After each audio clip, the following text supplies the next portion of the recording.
ఎస్సీయా కాదా, నా బిడ్డ ఎస్సీయా కాదా, వీరి కులం గురించి కొట్లాడుతున్నాం సార్. నా బిడ్డ చచ్చిపోయిందని మేము కడుపు కోసం మేము కొట్లాడుతుంటే ఇక్కడ కులం కోసం కొట్లాడుతుంది సార్. మీకు కులమే కావాలా, నా బిడ్డనే న్యాయం జరిపిస్తారని మేము కొట్లాడుతుంటే ఇక్కడ కులం గురించి మాట్లాడుతుంది సార్. అది కులం అయితేనే, అది మాది అయితేనే మీరు న్యాయం చేస్తారా సార్?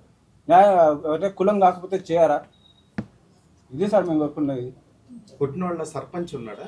అక్కడ పక్కనే ఊకొని కొట్టేస్తున్నారు సార్. అక్కడ సర్పంచ్ ఎలక్షన్ అప్పుడు మీరు వేరే పార్టీకి సపోర్ట్ చేశారని ప్రధానమైనటువంటి పార్టీల గురించి ఆరోపణ. దాన్ని ఏమన్నా కోపంగా చూపించి ఇప్పుడు ఏమన్నా అటాక్ చేశారా? అది కూడా మనసులో మాకు ఆ పార్టీల గురించి నేను తిరగలేదు అసలు. పార్టీల గురించి నాకు తెలియదు సార్. అసలు నేను ఎవరికి సపోర్ట్, ఏదో మా పని చేసుకున్నామా, తిన్నామా, ఇంట్లో పండుకున్నామా అనేది తెలుసు సార్ మాకు. అవన్నీ. సర్పంచ్ కొడుకు కూడా ఉన్నాడా? సతీష్ రెడ్డి ఉన్నాడు సార్. ఎవరెవరు కొట్టారు పేరు సార్? ఫస్ట్ శ్రీనివాస్ రెడ్డి పక్కన శ్రీకాంత్ రెడ్డి, మధురెడ్డి పక్కల సతీష్ రెడ్డి, తూకారాం రెడ్డి కొడుకు సతీష్ రెడ్డి సార్, సర్పంచ్ కొడుకు. దాని తర్వాత నరేష్, కన్ని, ఇంకా పవన్, వాళ్ళందరూ ఉన్నారు సార్. మిమ్మల్ని ఎన్ని గంటల సేపు రూమ్ లో పంపించారు? 5:30 నుంచి మొదలు పెడితే 8:30-9 అయింది మేడం. అమ్మ మీరున్నారు కదా, అంటే వాళ్ళు ఒక అబద్ధం ఆడుతున్నారు. అంటే ఈ దాడి జరిగినప్పుడు పాప లేనే లేదు అసలు అని అంటున్నారు. పాపను మేము ముట్టుకోలేదు అంటున్నారు. ఒక తల్లిగా మీరేం చెప్పారు? నేను అక్కడనే ఉన్నప్పుడు పాపని నేను ఎక్కడ పెట్టగలుగుతా? నేను కూడా అక్కడనే ఉన్నా. పాప నా చేతిలోనే ఉంది. పాపని వేరే దగ్గర పెట్టే సమస్య లేదు. ఎందుకంటే చిన్న పిల్లని వదిలేసి నేను ఎక్కడికి వెళ్ళలేను. ఒక్క క్షణం కూడా మా పాపని నేను వదిలిపెట్టి ఉండలేదు. పాప అయితే నా దగ్గరనే ఉంది. మేము వాళ్ళ కాళ్ళ దగ్గర పాప మా ఆయనకు ఇట్లా వదిలిపెట్టండి అని వాళ్ళ కాళ్ళ దగ్గర పెడితే తన్నిండ్రు. వాళ్ళు కాళ్ళతో తంతే పాప అట్లా దూరంగా పడింది. మా ఆడబిడ్డ తీసుకొని పాపకి ఓదార్చడం జరిగింది. ఎందుకంటే నన్ను కొట్టడం వల్ల నేను కింద పడిపోయినా. మా ఆడబిడ్డ తీసుకొని పాపను ఓదారుస్తుంటే ఆమె ఏడుపు ఆపలేదు, గట్టిగా ఏడుస్తుంది. తర్వాత నాకు ఇచ్చి సైడ్ కూర్చొని పాలు ఇవ్వు, నేను వాళ్ళకి ఆపుతా అని చెప్పేసి మా ఆడబిడ్డ నాకు ఇచ్చి వెళ్ళింది. నేను పాలకు పెట్టుకున్న పాపని, కానీ పాలు తాగట్లేదు ఇంకా పాలు తాగట్లేదు అని చెప్పేసి ఇంకా మళ్ళీ కొట్టొద్దుమని వాళ్ళకి ఎంత అడుగున్న సర్పంచ్ తూకారాం రెడ్డి కూడా అక్కడనే ఉన్నారు. కానీ వాళ్ళని ఎంత అడుక్కున్నా కానీ మాదిగ లంజన్ చేసుకున్నాడు వాడు. అది చాలా గలీజ్గా మాట్లాడి నేను చెప్పలేకపోతున్నా. నువ్వు మాదిగ లంజవు కదా, నీ గుడిమెట్లు ఎక్కే ధైర్యం నీకెవరిచ్చిరు, రెడ్డిలకు ఎదురు తిరిగే ధైర్యం నీకెవరిచ్చిరు అని చెప్పేసి జుట్టు పట్టి కొట్టడము, గొంతు పట్టి నొక్కడము, అక్కడ ఉన్న గోడలకేసి కొట్టడము జరిగింది. ఇంకా అంతలో నేను కింద పడిపోవడం వల్ల కింద పడ్డగా నుంచే పాప ముఖమన్నా చూసి వదిలిపెట్టండి అని పాపని వాళ్ళ కాళ్ళ దగ్గర పెడితే పాపని తన్నేసిరు. ఇప్పుడు ఎలాంటి న్యాయం కావాలనుకుంటున్నారు? ఎందుకంటే మీ పైన దాడి చేశారు, కులం పేరు చెప్పి దూషించారు అని చెప్తున్నారు. ఎలాంటి శిక్ష పడితే బాగుంటుంది అనుకుంటారు? మీ పాప ప్రాణాలు కోల్పోయింది కాబట్టి. మా పాప ప్రాణం తీసిన వాళ్ళు ఎవరైతే ఉన్నారో వాళ్ళకి మాత్రం ఉరిశిక్ష పడాలి. ఖచ్చితంగా అది మేము చూడాలి. అప్పుడే నా బిడ్డకు న్యాయం జరుగుతుంది అని నాకు నమ్మకం వస్తుంది. ఎందుకంటే ధర్నా చేసేటప్పుడు డిఎస్పీ చెప్పిండు, నేను వాళ్ళని అరెస్ట్ చేసిన 8 మంది వచ్చిర్రు, అరెస్ట్ చేసిన అని ఒకసారి చెప్పిండు. 10 నిమిషాల తర్వాత నాకు 4 దొరికిర్రు అని ఒకసారి చెప్పిర్రు. మళ్ళీ 10 నిమిషాల తర్వాత నేను 3 అరెస్ట్ చేసిన అని చెప్పిర్రు. వాళ్ళ మాట నేను ఎట్లా నమ్మాలనో కూడా నాకు తెలియదు. ఎవరికైతే అరెస్ట్ చేసిరో వాళ్ళకు ఒకసారి చూపిమని కూడా అడిగినాము. ఇది రూల్స్ కానే కాదు అని చెప్పిర్రు మాకు. అంటే చూపించలే, నువ్వు అడగడము రూల్స్ కాదు, అడగకూడదు. మేము అరెస్ట్ చేసినాము అని చెప్పినప్పుడు నువ్వు వినాలి, కానీ నువ్వు అడగడం రూల్స్ కాదు, అది అసలు ఒప్పుకోరు అని చెప్పేసి మాకు దబాయించిండు. ఆయన మీద మాకు నమ్మకం లేదు. మాకు న్యాయం డిఎస్పీ చేస్తాడు అని కూడా మాకు నమ్మకం లేదు. మాకు ఎవరు రాలేదు. ఎందుకంటే మేము పోలీసుల దగ్గరనే పోయినాము, వాళ్ళే మాకు న్యాయం చేయలేదు. మేము వాళ్ళ చుట్టూ తిప్పుకుంటూనే ఉన్నారు. విశారాధన్ సార్ వచ్చిన తర్వాతకి అక్కడ మా పాప చనిపోయింది అని తెలుసుకొని సార్ వచ్చిన తర్వాత అక్కడ ధర్నా చేసిన తర్వాత సార్ మాకు ముందుండి చూసుకున్నాడు కాబట్టి అప్పుడు మా కేసు తీసుకున్నారు. వీళ్ళు ఏమంటే తూకారాం రెడ్డి సర్పంచ్ ఏం చెప్తారంటే, పోలీసులు మా వాళ్ళే, ఎమ్మెల్యే మా మనిషే, రేవంత్ రెడ్డి మా మనిషే, మీరు ఎక్కడికి వెళ్ళినా మీరు తక్కువ జాతి లంజలు కాబట్టి ఎక్కడికి వెళ్ళినా ఏం పీకలేరు, ఎందుకంటే అందరూ మా మనుషులే కాబట్టి మీరు ఎక్కడికి వెళ్ళినా ఏం పీకలేరు అని చెప్పేసిండు డైరెక్ట్. ఇప్పుడు కూడా జరిగింది కూడా అదే. ఎవరు ఎమ్మెల్యే ఎవరైతే ఉన్నారో వాళ్ళు ఒకసారి వచ్చి ఏం జరిగింది అని కూడా మాకు ఎవరు అడగలేదు, రాలేదు ఇప్పుడు. అస్సలు కూడా రాలేదు. కలెక్టర్ కానీ ఎవరైనా వచ్చారు? వాళ్ళు మేమే పోయినాం వాళ్ళ దగ్గరికి, ఎంక్వైరీలో పిలుచుకున్నారు. అధికార పార్టీ నుంచి ఎవరైనా నిన్న ధర్నా చేసి ధర్నా ఆపేయమని చెప్తున్నారు, ధర్నా ఆపేయమని చెప్తున్నారు. కానీ నాకు నా బిడ్డకు న్యాయం జరగకుండా నేను ఎట్లా ధర్నా ఆపేయాలి? అసలు నాకు పోలీసుల మీద నమ్మకమే లేదు. వాళ్ళు మేమే ముందుండి అరెస్ట్ చేస్తామని డిఎస్పీ చెప్తున్నారు, లాస్ట్కు ఎస్పీ గారు కూడా చెప్పిర్రు. కానీ మేము ఎట్లా నమ్మాలి వాళ్ళని? మాకు నమ్మకం లేదు. వాళ్ళు పోలీసులే చెప్తున్నారు ధర్నా ఆపేయమని వాళ్ళే అక్కడ భయపెట్టారు. ఉన్న వాళ్ళకి కూడా అక్కడ ఏదైతే షాపులు పెట్టుకున్నారో, ఎవరైతే టెంట్ మేము అమౌంట్ చేయించుకున్నామో వాళ్ళు కూడా లాస్ట్ కి మా మీకే పడ్డారు మేడం. అక్కడ అసలు అక్కడ అనేది మాకు ధర్నా ఆపుతారా లేదని చెప్పేసి మేము ధర్నా చేస్తుంటే కూడా మమ్మల్ని మధ్యలో వచ్చి ఆపుతున్న వాళ్ళు కూడా ఉన్నారు అక్కడ. మేము ఎట్లా బతకాలి, మీరు ఎట్లా వచ్చి అడ్డంగా కూర్చుంటే అసలు మీరు ఎందుకు చేస్తున్నారు, ఎన్ని రోజులు టైం ఇవ్వాలని కూడా అడుగుతున్నారు. అంటే అక్కడ చిన్న పాప చనిపోయిందని వాళ్ళకి కనీసం కనికరం కూడా లేదు మేడం. అక్కడ అసలు కనికరం అని లేదు, లేసారో లేవరని కూడా అడుగుతున్నారు అక్కడ మమ్మల్ని. అక్కడికి ఎట్లా అంటే ఇట్లా ఉరుకొస్తున్నారు మేడం, మమ్మల్ని కొట్టడానికి వస్తున్నారు. అక్కడ ఎన్ని రోజులు టైం ఇవ్వాలి మీకు, ఎన్ని రోజులు అది చేయాలి, చెప్తే వినబడతలేదా, మేము ఎన్ని రోజులు ముక్కం కూసాలని కూడా అది చేస్తున్నారు మా మీద. జడ్జి గారు ఇక్కడ రెడ్డిస్ వాళ్ళు ఉన్నారు సార్, శ్రీనివాస్ రెడ్డి, మధుసూదన్ రెడ్డి, ఈ కన్నీ రెడ్డి, ఇంకెవరు వీళ్ళు సతీష్ రెడ్డి, వీళ్ళు కూడా మమ్మల్ని చంపల మీద కొట్టడం, ఎదల మీద చేసి నూకడము, జడలు పట్టి ఇట్లా లాగడం కూడా జరిగింది మేడం. అక్కడ మేము ఎంత ట్రై చేసినా కూడా అసలు అక్కడ ఆగే ప్రసక్తి లేదు మేడం. అక్కడికి మేము లేమంటున్నారు, లేని తల్లి ఎక్కడ పోయింది, బిడ్డ ఎక్కడ పోయింది, నేను ఎటు పోయినా క్లియర్ కనిపిస్తాం కదా మేడం. అక్కడ మేము అంటే ఒకటి మేము న్యాయం చేయడానికి మేము ఒక ప్రూఫ్ దొరుకుతుంటే ఆ ప్రూఫ్ మళ్ళీ పక్కకి పెట్టేసి ఇంకోటి లేదానికి ఇంకోటి డైవర్ట్ చేస్తున్నారు. అసలు న్యాయం చేసే విధానం ఉందా లేదు సార్ అక్కడ మీ దగ్గర? అసలు మమ్మల్ని ఏం చేద్దాం అనుకుంటున్నారు? సరే పాప చనిపోయినప్పుడు మమ్మల్ని కూడా చంపేసినట్టు అసలు ఈ కేసులు జరగకపోతుంది, ఇవన్నీ ఇంత దూరం కాకపోతున్నాయి కదా.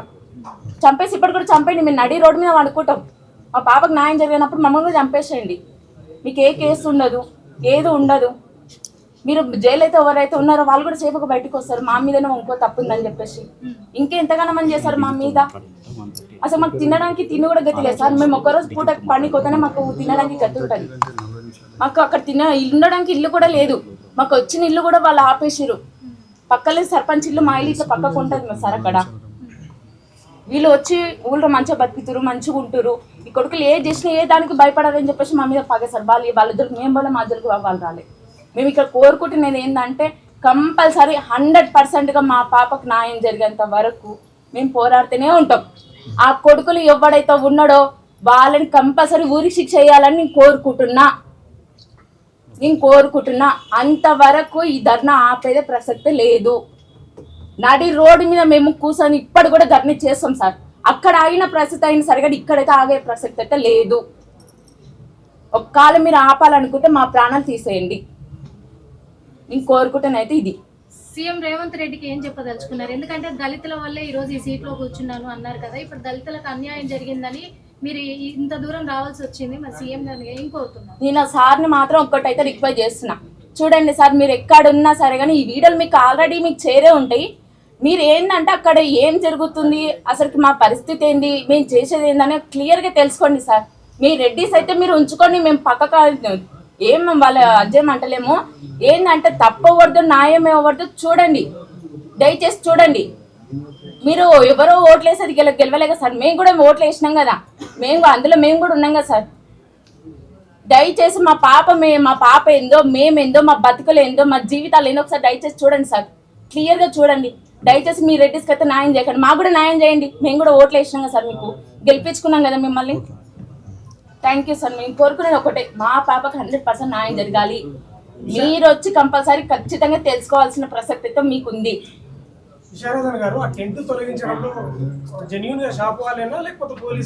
చెప్పాను ఇందాక, షాప్ వాళ్ళని ఆర్గనైజ్ చేసి అప్పటిదాకా సహకరించిన షాప్స్ వాళ్ళని పోలీసులు ఆర్గనైజ్ చేసి ఆ షాప్ వాళ్ళని మా మీదకి తోలడం, టెంట్ తీసేయాలని. తర్వాత వాళ్ళే వచ్చి మొత్తం టెంట్లు బీక అవతల పడేసిండ్రు. అక్కడ టెంటు లేదు, ఆ ఉల్టా ఎవరైతే నిందితులు ఉన్నారో వాళ్ళతోటి ర్యాలీ పెట్టించిండ్రు. అంటే కొట్టిన రేట్లు ర్యాలీ చేస్తారట. ఎంత విచిత్రంగా ఉందన్న. వీళ్ళని కొట్టి చంపిన రెడ్లు నిందితుడే వచ్చి ర్యాలీ చేస్తాడా? అంతే, నిందితుడు వచ్చి ర్యాలీ చేస్తాడు, అక్కడేమో టెంట్ ఉండదు. మేము ఎక్కడికి పోవాలి అప్పుడు? మేము ఆడధర్నా చేయాలి అంటే ప్రొటెస్ట్ చేయడానికి, నిరసన చేసే హక్కు కూడా లేకుండా పోయింది. ఎప్పుడన్నాడు ఆ మాట? వీళ్ళని తీసుకొచ్చేటప్పుడు నేను విశారదను వీళ్ళని తీసుకొని వచ్చిండు, ఏదైనా ఉంటే బాధ్యత విశారదందే అన్నాడు. ఆ ప్రయాణం చేసేంతవరకు నాదే బాధ్యత. ఇక్కడ వరకు జాగ్రత్తగా తీసుకొచ్చిన ఈ కుటుంబాన్ని ఇప్పుడు డీజీపీ దగ్గర తీసుకుపోతున్నా. మీ యొక్క భద్రత వీళ్ళ కుటుంబానికి కావాలి అని ఇప్పుడు నేను డీజీపీని అడగడానికి పోతున్నా. ఇక్కడ వరకు నాదే బాధ్యత. ఇప్పుడు నేను డీజీపీ దగ్గర పోతున్నా. వీళ్ళకి బెదిరింపులు, దాడులు, దౌర్జన్యాలు, కొట్టిన తర్వాత కేసు పెట్టిన తర్వాత కూడా దాడులు, బెదిరింపులు ఉంటాయి. ఎక్కడైనా ప్రొటెక్షన్ ఉంటుంది కానీ. అందుకని అక్కడికి పోతున్నాం ఇప్పుడు డీజీపీ దగ్గరికి. అయ్యా మీరు భద్రత ఇవ్వండి, ఇద్దరు కానిస్టేబుల్లో ఇచ్చి వీళ్ళు ఎడిపోయినా కూడా మీరు వీళ్ళకి భద్రత కల్పియండి. ముందు అర్జెంట్గా వీళ్ళ మీద కేసు పెట్టిన కేసు, ఉల్టా పెట్టిన కేసు ఇమీడియట్గా తీసిపారేయాలి. ఉల్టా పెట్టిన కేసు అసలు ఆ కేసు ఎందుకు పెట్టారు? ఎంత ధైర్యం దమ్ముంటే ఆ కేసు పెట్టాలి? పోలీసు వాళ్ళు బాధితులు కన్నీటి పర్యవంతమై బిడ్డను చంపుకున్న బిడ్డను చంపుకున్న వాళ్ళ మీద పోలీసులు కేసు పెడతారా? ఇది ఎక్కడ అన్యాయం? అందుకని ఈ సందర్భంగా మరీ ముఖ్యంగా ఒక మాట చెప్తున్నాం. మల్లు రవి, మల్లు బట్టి విక్రమార్క ఇద్దరిని దళితుల్ని కాపాడమని అంబేద్కర్ రిజర్వేషన్ సీట్లు ఇస్తే పోటీ చేసి గెలిచారు.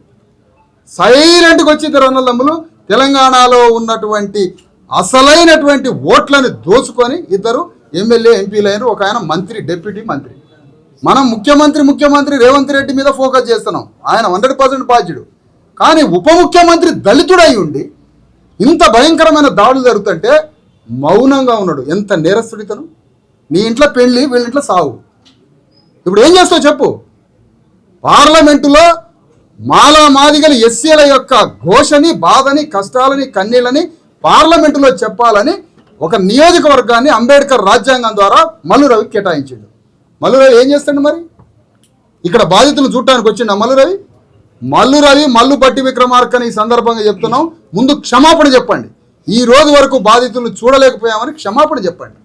పక్కనే ఉన్నటువంటి షాద్నగర్ ఎమ్మెల్యే ఎవరన్నా? శంకర్, ఈర్లపల్లి శంకర్ కులానికి ఒక చాకలి రజక నీ రక్త బంధువుల్ని పడేసి కొట్టారు, చంపారు నీ రక్త బంధువుల్ని. నువ్వు ఎమ్మెల్యే అయింది ఏ విధంగా వెళ్ళావు? ఒక బీసీగా, ఒక చాకలిగా అసెంబ్లీలో పోయినావు. వీళ్ళకి సహాయం చేసి చరితార్థుడు అవుతావా, చరిత్ర హీనుడు అవుతావా తెలుసుకోవాలి శంకర్. అందుకనే ఎమ్మెల్యే శంకరు, మంత్రులు, ఎస్సీ మంత్రులు, ఎస్సీ ఎమ్మెల్యేలు ఈ బాధితుల్ని మీరు సుఖంగా మీరు అంత దూరం రాలేరు కాబట్టి నాగర్ కర్నూలు, హైదరాబాద్లోనే బాధితులు ఉన్నారు కాబట్టి ఎస్సీ ఎమ్మెల్యేలు, ఎస్సీ మంత్రులు, బలహీన వర్గాల మంత్రులు, ఎమ్మెల్యేలు ఉన్నారు. బీసీ ఎమ్మెల్యేలు, మంత్రులు ఉన్నారు. ఎస్సీ ఎమ్మెల్యేలు, మంత్రులు ఉన్నారు. మీరు నాగర్ కర్నూలు దాకా చెమటలు పడి ఆడొస్తారో కానీ కుటుంబం ఏంటే ఉంది కాబట్టి వీళ్ళని బలకరించి వీళ్ళకి కొద్దిగా ధైర్యం చెప్పి వీళ్ళ మంచి చెడు చూడటానికి రమ్మని కోరుతున్నాం. వీళ్ళకి న్యాయం చేయడంలో, పోరాటంలో భాగస్వాములుగా మాట్లాడినాం. రాజస్థాన్లో దళితుల మీద దాడి జరిగితే ఎమ్మెల్యేలు, మంత్రులు ఒక సందర్భంలో రాజీనామా చేసి పారేశారు. ఒక సందర్భం బతికేందుకు ఈ పార్టీలో ఉండి మా వర్గాల మీద దాడులు చేస్తారని రాజీనామా చేసి పారేశారు. ఆ ధైర్యం ఉందా మీకు? ఆ ధైర్యం లేదు. కనీసం పలకరియడానికి వచ్చిందా? లేదు. అందుకని ఈ సందర్భంగా అంటున్నాం, రెడ్లు ఎంత నేరస్తులో వీళ్ళని కొట్టడంలో, ఓపెనే చెప్తున్న ఈ మాట, రెడ్లు ఎంత నేరస్తులో వీళ్ళని కొట్టడంలో ఈ బాధిత వర్గాలైనటువంటి ఎస్సీ బీసీలు కూడా అంతే నేరస్తులు. ఎందుకు? మీరు మౌనంగా ఉండబట్టే ఈ దాడులు జరుగుతున్నాయి. మీరు రక్షించే చర్యలు మీ నుంచి ఎలాంటి లేవు కాబట్టి వీళ్ళ మీద దాడులు జరుగుతున్నాయి. అందుకని ఈ సందర్భంగా ఎస్సీ మంత్రులు, ఎస్సీ ఎమ్మెల్యేలు, బీసీ మంత్రులు, బీసీ ఎమ్మెల్యేలు వీళ్ళ పోరాటంలో పాల్గొని వీళ్ళని రక్షించి నిందితుల మీద కేసులు బుక్ చేసే దాంట్లో ఇన్వాల్వ్ అవుతారా? మీరు రాజీనామా చేస్తారా? ఒకటే క్వశ్చన్. లేదంటే మంత్రులు, ఎమ్మెల్యేల ఇండ్ల చుట్టూ ముట్టడి చేస్తాం, వాళ్ళని ఘోరాలు చేస్తాం, ముఖ్యమంత్రిని నిలదీస్తాం, రాజ్యాన్ని నిలదీస్తాం. ఇప్పుడు డీజీపీ దగ్గరికి పోతున్నాం, అక్కడ విన్నవిస్తాం. ఇప్పుడు అదే 132కి అయితే రండి అని అంటారు, కానీ ఇంకా మాకు కొంతమంది రావాలి, వీళ్ళని తీసుకొని పోవాలి. అందుకని రాఘవేంద్ర ఎక్కడ ఉన్నాడు?